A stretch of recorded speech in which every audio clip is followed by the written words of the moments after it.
Actually, we skipped one. Up here, this mask border, mask blur. Let's go ahead and talk about that just really quickly. Let's go ahead and hit a reset filter. Crank that noise up to 100. Change mask up to 1, so it's just masked to our object here. And let's say we want to mask it mostly to our object, but maybe get a little bit softer around that transition between the background and the foreground. What you can do is you can crank this mask blur up, and that'll kind of blur that mask out. So now that we've added a mask blur, you can actually go into mask soft, and you can make it more or less soft.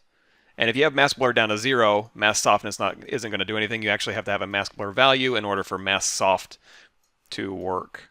Now we take mask blur down to 0 and we change this mask border, you can actually just extend that mask, or alternatively you can go down to the negative and you can shrink that mask. So essentially whatever mask border you have, which in this case is just the object, you can kind of extend it out past the object just a little bit or internally into the object. And of course, always remember you can change that mask on the fly if you just want to mask it to the shadow areas, and more specifically the shadow areas in the background. We can do -1 under mask, +1 under shadow, and then now you can see we can change that mask border to either be extended beyond that floor shadow a bit or inside that floor shadow a bit. And on top of that, you can also blur that mask a little bit and then change the softness of that fall off using the M-Soft. Now let's talk about this cavity and edge detect right down here underneath what we can call modulators. And in order to show these off a little bit better, what I'm going to do is I'm going to go up here to filter.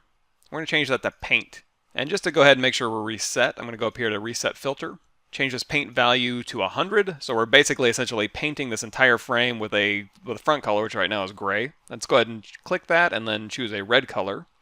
So our entire screen is painted with red.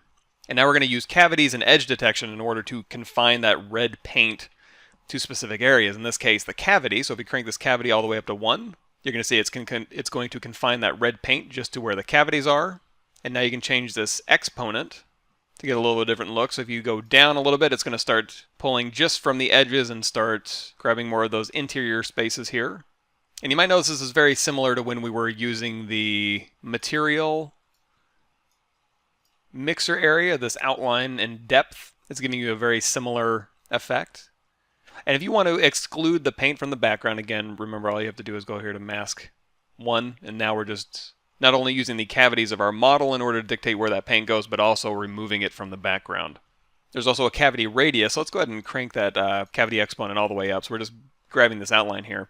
And then if we take this cavity radius and set it to 2, you're going to see that radius is just going to get higher and higher, so you can get very thick outlines or very thin outlines.